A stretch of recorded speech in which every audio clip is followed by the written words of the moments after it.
नमस्ते दोस्तों, ममता की रसोई में आपका स्वागत है। आज मैं अपनी वीडियो में आपके साथ शेयर करने जा रही हूँ कढ़ी की रेसिपी। यह है साबुत मूंग की कढ़ी पकौड़े।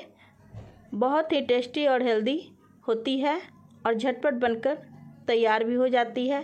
तो चलिए ममता की रसोई में हम मूंग की कढ़ी पकौड़े बनाना शुरू करते हैं। तो उसके लिए हम यहाँ पे साबुत मूंग लिए हैं। इसको मैं 7-8 घंटे भिगो दी थी, फूलने के लिए छोड़ दी थी पानी में, और ये अच्छी तरह से मूंग हमारी फूल गई है। अब हम इसको 2-3 पानी से मूंग को धो लेते हैं। तो ये साबुत मूंग है, उसी से मैं कढ़ी पकौड़े बनाऊंगी। आप चाहें तो सिर्फ कढ़ी भी बना सकते हैं, मैं इसके साथ पकौड़े भी बना रही हूँ। तो हमने 2-3 पानी से इसे धो लिया है और अच्छी तरह से साफ़ कर लिया है। अब यहाँ मिक्सी का पॉट लेते हैं और मिक्सी के पॉट में इसको मैं डाल देती हूँ और डाल करके हमें इसको पीस लेना है।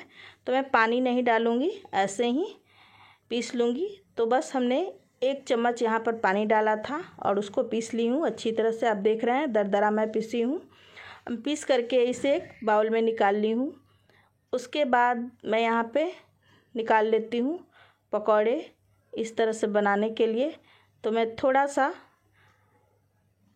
2-3 चम्मच यहाँ पे निकाल लेती हूँ अलग बाउल में, और जो बचा हुआ है फिर मैं थोड़ा सा अलग रख देती हूँ। तो यहाँ मैंने 3-4 चम्मच निकाल लिया है, और उसके बाद और जो बच गया है उसको मैं दूसरे बाउल में ही छोड़ देती हूँ कढ़ी के लिए। और हमने यहाँ पे पकौड़े बनाने के लिए इसको निकाल लिए हैं। अब हम यहाँ पे बनाएंगे इसका पकौड़ा। तो उसके लिए हम यहाँ पे बारीक प्याज काट लिए थे एक बड़ा सा, तो उसको मैं इसमें डाल देती हूँ। उसके बाद यहाँ पे हम नमक डाल देंगे, तो टेस्ट के अनुसार आप नमक डाल दीजिए। तो हम आधा चम्मच यहाँ नमक डाल दिए हैं। उसके बाद यहाँ पे हमने लाल मिर्च पाउडर को डाला है।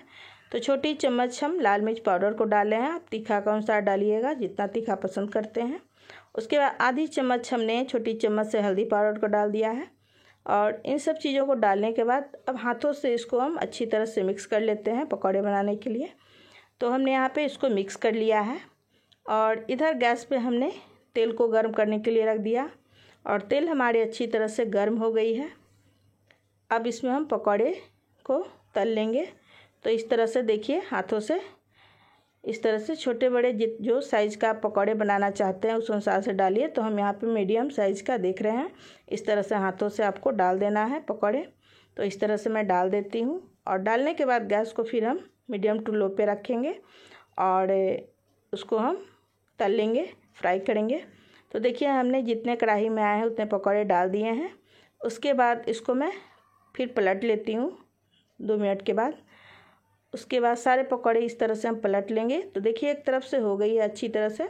अब मैं दूसरे तरफ भी इसको पलट करके और इसको हम पहले तल लेते हैं, कुरकुरी कर लेते हैं। तो देखिए हमने यहाँ पे सारे पकौड़े को पलट दिया है, और दूसरे तरफ भी हम 2-3 मिनट धीमी आंच पे इसको तल लेंगे। तो देखिए अच्छी तरह से पकौड़े हमारे बन करके तैयार हो गए हैं। तो हमने इसको छान लेता है। तो यहाँ पे इस तरह से छान लेना है आपको एक बर्तन में। तो यहाँ पे हमने कढ़ाई से इसको छान लिया है, और जो बचे हुए और भी पकौड़े हैं उसको मैं फिर छान करके इससे निकाल लूँगी। तो इसी तरह से फिर हम तेल में डाल देते हैं और सारे पकौड़े फिर तल लेंगे। तो हमने यहाँ पे जितने पकौड़े थे उसको तल करके और निकाल ली हूँ। उसके बाद यहाँ पे जो बची हुई ऑयल थी, जो तेल थी, तो हम यहाँ बचा हुआ जो तेल था मेरा, उसी तेल में फिर हम बनाएंगे। तो हम 1 चम्मच यहाँ पे तेल हमारी बची हुई है।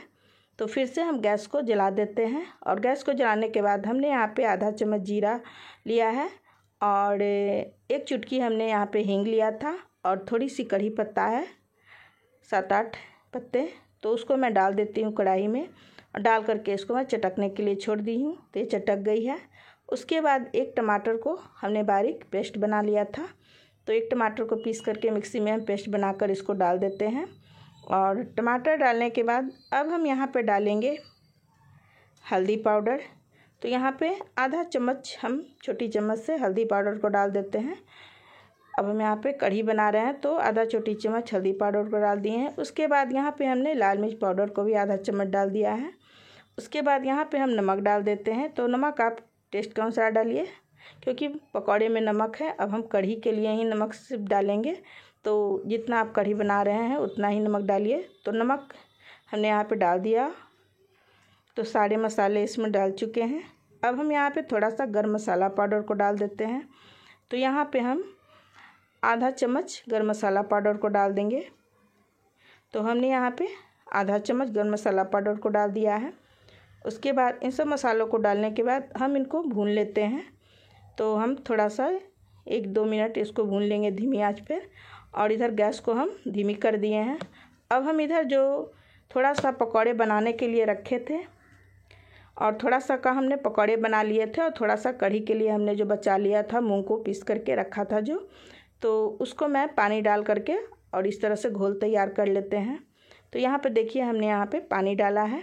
तो ज़्यादा पतली घोल ना होनी चाहिए और ना ज़्यादा गाढ़ी होनी चाहिए। तो हमने इधर घोल करके तैयार कर लिया है उसको पानी डाल करके। और इधर हमारे मसाले भी भून चुके हैं। अब हम ये घोल जो तैयार किया था मूंग का, उसको मैं इसमें डाल देती हूँ। तो हम लगभग 1 गिलास पानी इसमें डाले थे और उसको घोल को तैयार किए हैं। और कढ़ाई में इसको अब डाल देते हैं और कढ़ाई में डाल करके फिर इसको अच्छी तरह से मिक्स कर लेते हैं। तो यहाँ देखिए अच्छी तरह से हम यहाँ पे इसको कढ़ाई में मिक्स करते हुए 1-2 बॉयल आने देते हैं। तो यहाँ देखिए अच्छी तरह से 1-2 बॉयल आ गई है। और गैस को मीडियम ही रखेंगे, अच्छी तरह से पकाएंगे। और बबल्स भी आने लगे हैं, तो ये अच्छी तरह से पक गई है। अब हम यहाँ पे डाल देते हैं पकौड़े। तो यहाँ पे पकौड़े हम डाल दिए हैं, जो हमने पकौड़े तल करके रखे थे उस पकौड़े को इसमें डाल करके, और पकौड़े के साथ भी हम इसको 1-2 मिनट तक इसमें पकाते हैं। तो यहाँ पे 1-2 मिनट देखिए हमने पकौड़े डालकर भी पकाए हैं। तो कढ़ी हमारी अच्छी तरह से ये पकौड़े के साथ भी पक गई है। अब देख रहे होंगे कितनी अच्छी लग रही है हमारी कढ़ी। अब हम गैस को बंद कर देते हैं।